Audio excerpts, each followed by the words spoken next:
Yes, kababayan, China, nagtakbuhan lahat ng barko nila.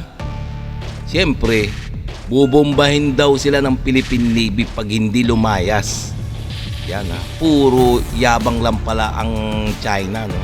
So itong ating bibigyan ng ng reaction video, mga kababayan, no. Ito yung mainit na balita ngayon sa tungkol sa West Philippine Sea. Alam niyo naman na West Philippine Sea, di ba? Na napaka masilimot na issue to, mainit na balita to tungkol sa ating teritoryo dyan sa West Philippine Sea, no? So kung hilig nyo yung mga ganitong mga reaction video, komentaryo, question at criticism, at pwede rin naman kayo mag-komentaryo dyan sa baba kung ano mga saloobin nyo, huwag nyong kalilimutan muna mag-subscribe at like muna sa ating YouTube channel bago tayo mag-umpisa. Okay? And also please paki-subscribe din kay Melbs Castle. So itong video na to sa kanya to. So bibigyan lang natin ng reaction video to. Ito kasi ito mainit, nakakabwisit talaga tong China na to, no, di ba? Itong teritoryo talaga natin nang aangkin. Kaya bibigyan natin reaction to, mga kababayan. Okay, umpisa na natin ha. Please don't forget to subscribe, like and slide. Okay? Matagumpay na napalayas na ang Chinese Coast Guard monster ship. Pero hindi pala dahil sa PRP Teresa Magbanwa na ginigil ito, kundi posibleng natakot daw dahil pinadala ng Philippine Navy ang warship na BRP Rizal sa bawat sila. Itong barko na yun nagpasabog ng Chinese ship during balikatan.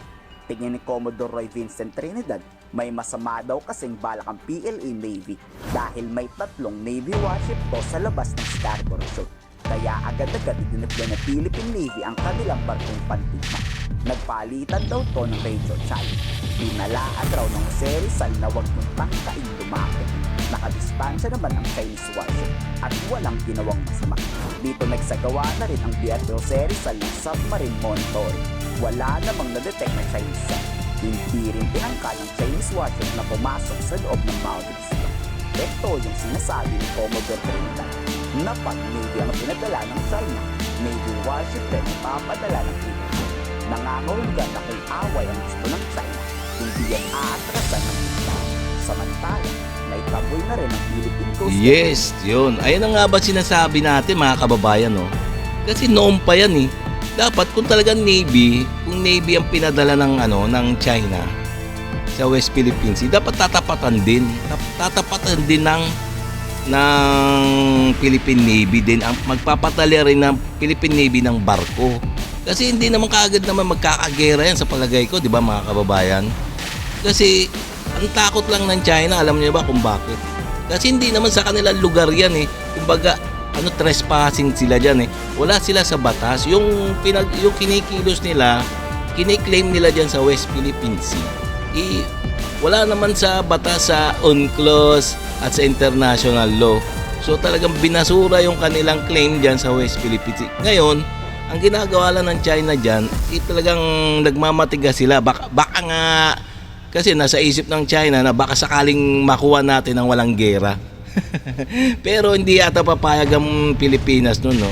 Kaya nga dapat talaga kung kung anong ginagawa ng China, gawin din ng Pilipinas. Katulad niyan, tingnan nyo, nagpadala ang Philippine Navy ng warship sa Bao de Mansinloco, di ba?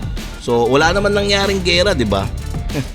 Kaya nga dapat talaga kung lagyan ng pangil talagang batas ng ang Pilipinas. Nagbiyahe ka, Brian, na pabalitang Chinese Coast Guard sa Pangasinan. Sinado to, may radyohan habang escort pa rin pala. You do not possess any legal authority to patrol within the Philippines due to the pronouncement. You are directed to depart immediately. Kasalukuyan na nga itong lumayas at nasa labas na ng ating exclusive economic zone. Dito na nindigan si Commodore Tariela, papalayasin namin lahat ng Chinese Coast Guard na yan nang hindi gumagamit ng karahasan. Inire-recommenda na kasi sa PCG na banggain yung China o kaya pumanot ng water cannon. This kind of illegal actions of the China Coast Guard will not be normalized because we are going to remain vigilant at the same time to ensure that the tension will not escalate. Inaasahan ng PCG babalik ng Chinese Coast Guard. Kaya daw hanggang ngayon kahit nasa labas na, binabantayan pa rin ng PCG ang posibleng galaw ng China. Baka mamaya kasi bumalik ulit, tulad ng ginagawa ngayon ng Chinese Coast Guard Monsters. Umakyat siya ng Pangasinan at ngayon nasa La Union. We still don't know where will be the final area na kung saan maglalagi itong China Coast Guard vessels na to. But our 2 Coast Guard vessels will ensure na bubuntutan natin ito. Matagumpay ang lahat ng Yun daw, sabi ni Commodore Tariela, bubuntutan. misyon ng lahat ng barko ng Philippine Coast Guard na mapalaya sa mga Chinese. Oo, bumabalik man pero itinatapos yun. Kaya salamat pa rin sa PCG dahil ginagampanan ninyo ang inyong tungkulin na bantayan ng West Philippine Sea. Sana hindi kayong magsawang ipagtanggol ang ating teritoryo laban dyan sa mga Chinese na yan. Para na rin sa pangkabuhayan ng ating kababayang mga isda. Kapalitan ni BRP. Yes, no, yan. Siguro nga, nagsisilayasan na yung China. Siguro, nagsawa na sa Kaka-Radio Challenge ng Pilipinas. Ano? Gabriela Silang, BRP Suluan, BRP Cabra, at ngayon BRP Teresa Magbanwa. Ang ating mga brave men and women of the Philippine Coast Guard vessels were very successful in challenging the illegal deployment of the Chinese Coast Guard vessels off the coast of Zambales. Papaalis man ang mga Chinese, sana mag-isip ang Philippine Coast Guard at Philippine Navy na hindi na talaga bumalik ang mga to.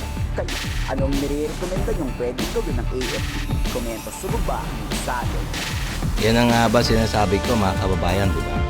Na kailangan talaga, medyo tapang-tapangan naman ng Armed Forces of the Philippines yung pagpapatupad ng batas diyan sa West Philippine Sea. Dapat kung noon pa yung ginawa, yung pangil sa pangil, eh, dapat hindi na ganyan na nangyayari. Lagi na lang kasing binubuli, di ba? Lagi na lang binubuli ang Pilipinas ng giant kasi nga wala ngang palag eh. Wala silang palag kaya nga nasa isip ng China, eh, sobrang bait naman ito at hindi papalag itong mga Chinese itong mga Philippine government. Dapat noon pa talaga noon, mga kababayan. So pwede rin naman kayo mag-comments diyan, mga kababayan, no. So okay, no. So hanggang dito na lang tayo, mga kababayan, no. Ngayon, kung hilig niyo yung mga ganitong mga reaction video tungkol sa West Philippine Sea, please huwag niyo naman kalilimutan mag-subscribe and like sa ating YouTube channel, para ma-update na rin kayo sa mga susunod na video na aking ipapalabas. Okay? So, maraming salamat sa inyo, mga kababayan.